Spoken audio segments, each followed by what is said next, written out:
صبغة ومن أحسن من الله صبغة ونحن له عابدون. بسم اللہ الرحمن الرحیم نحمدہ ونصلی علی رسولہ الکریم۔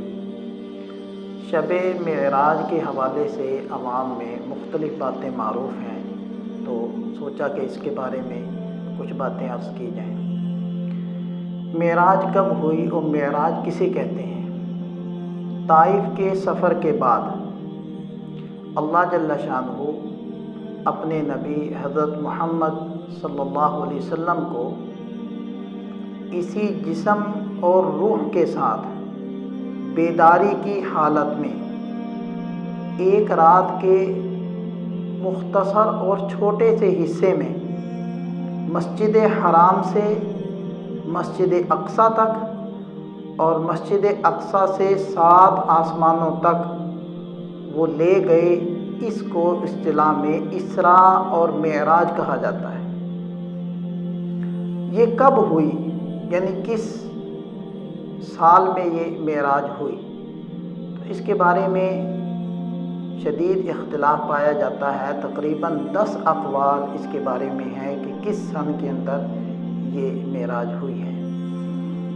اکثر اقوال کا خلاصہ یہ نکلتا ہے کہ یہ 10 نبوی کے بعد یعنی 11 نبوی کے اندر ہوئی، اس لیے کہ معراج حضرت خدیجہ رضی اللہ عنہ کی وفات کے بعد اور بیعت عقبہ سے پہلے ہوئی ہے، اور شیب ابی طالب میں حضرت خدیجہ رضی اللہ عنہ نبی پاک صلی اللہ علیہ وسلم کے ساتھ تھیں، اور مسلمان جب شیب ابی طالب سے نکلے ہیں اس کے بعد معراج ہوئی ہے۔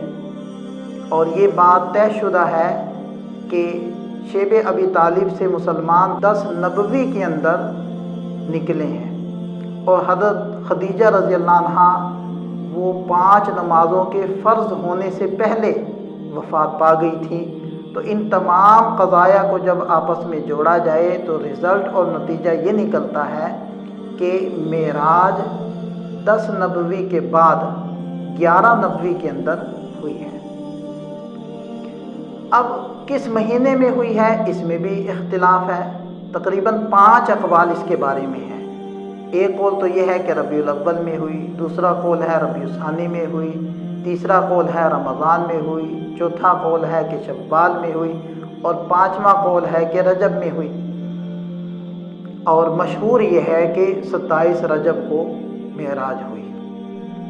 تو معراج کی مہینے اور معراج کے سال اور معراج کی تاریخ کے بارے میں اختلاف ہے۔ کبھی آپ نے سوچا کہ یہ اختلاف کی وجہ کیا ہے؟ حالانکہ عید الفطر کے بارے میں کوئی اختلاف نہیں، عید الاضحیٰ کس تاریخ کو ہو گئی کوئی دوسرا قول نہیں، حج کس تاریخ کو ہوگا کوئی اختلاف نہیں، یوم الترویہ کب ہوگا کوئی اختلاف نہیں، ظہر کا وقت، فجر کا وقت، عصر کا وقت کب داخل ہوگا کب ختم ہوگا کوئی اختلاف نہیں۔ اختلاف کی وجہ کیا ہے؟ وجہ یہ ہوتی ہے کہ بعض چیزیں ایسی ہوتی ہیں جن کے ساتھ شریعت کے احکامات متعلق ہوتے ہیں۔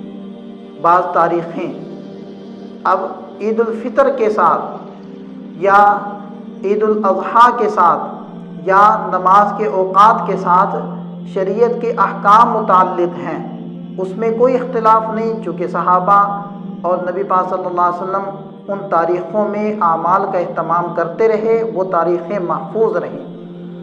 البتہ جن تاریخوں کے ساتھ یا جن ایام کے ساتھ شریعت کی احکام ریلیٹڈ نہیں، ان کو نہ صحابہ نے محفوظ رکھا نہ محفوظ رکھ کر آگے امت کو پہنچایا۔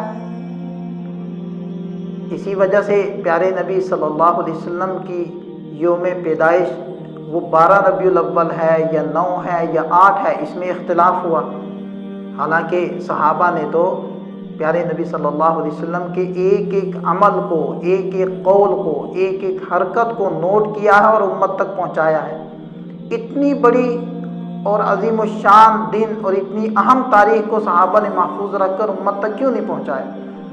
اس کی وجہ یہی تھی کہ آپ علیہ السلام کی پیدائش امت کے اوپر اللہ تعالیٰ کا بڑا احسان اور عطیہ تھا، لیکن اس پیدائش کی تاریخ کے ساتھ کوئی اسلامی حکم متعلق نہیں تھا کہ جس کا اہتمام کیا جاتا، اس لیے اس تاریخ کو محفوظ نہیں رکھا گیا۔ البتہ اتنا پیارے نبی صلی اللہ علیہ وسلم نے بتلا دیا کہ سوموار کے دن چونکہ میری پیدائش ہوئی ہے تو اس دن میں روزہ رکھتا ہوں، لہذا روزہ رکھنے کا حکم وہ سوموار کے ساتھ ہے۔ اب بات کرتے ہیں کہ شب معراج، جب یہ بات کنفرم ہو گئی کہ معراج کے سال کے اندر بھی اختلاف ہے، معراج کی مہینے کے اندر بھی اختلاف ہے، معراج کی تاریخ میں بھی اختلاف ہے، تو پھر معراج کی رات میں خاص احکامات ظاہری بات ہے پھر وہ بھی موجود نہیں ہوں گے، کیونکہ اگر کوئی شریعت کی طرف سے کوئی خاص طریقے سے عبادت چاہے نوافل کی شکل میں ہو، چاہے وہ تلاوت یا اوراد و وظائف کی شکل میں ہو، چاہے وہ کچھ کھانے پکانے کی شکل میں ہو، اگر کچھ ہوتا تو وہ رات یا وہ دن یا وہ تاریخ محفوظ ہوتی، کیونکہ صحابہ اس دن یا اس رات کو ان اعمال کا اہتمام کرتے اور وہ تاریخ محفوظ طریقے سے امت تک پہنچ جاتی۔ چونکہ پیارے نبی صلی اللہ علیہ وسلم کا معراج کی رات کو وہ خاص نوافل یا خاص عبادات کا عمل کوئی منقول نہیں، نہ صحابہ سے منقول ہے، اس لیے اس تاریخ کے بارے میں بھی اختلاف پایا جاتا ہے۔ اب میں امید کرتا ہوں کہ مسئلہ واضح ہو چکا ہوگا کہ شب معراج کے میں کوئی نوافل یا کوئی خاص اوراد و وظائف وہ متعین نہیں ہے یا ان کا اہتمام شریعت کا حصہ یا شریعت کی تعلیمات میں سے نہیں ہے۔ یہ رات بھی عام راتوں کی طرح ہے، جیسے مشہور ہے کہ 27 رجب کی رات ہے تو یہ عام راتوں کی طرح ہے۔ اگر کوئی ہر رات عبادت کرتا ہے تو وہ اس رات میں بھی کر لے، اگر کوئی ہر رات تہجد کا اہتمام کرتا ہے تو وہ اس رات میں بھی کر لے، اور اگر کسی کا معمول ہر رات کو عشاء کے بعد سونے اور فجر کے لیے اٹھنے کا ہے تو وہ اس رات میں بھی عشاء کے بعد سوئے اور فجر کے لیے اٹھے۔ اللہ تعالی ہمیں دین کی صحیح سمجھ عطا فرمائے۔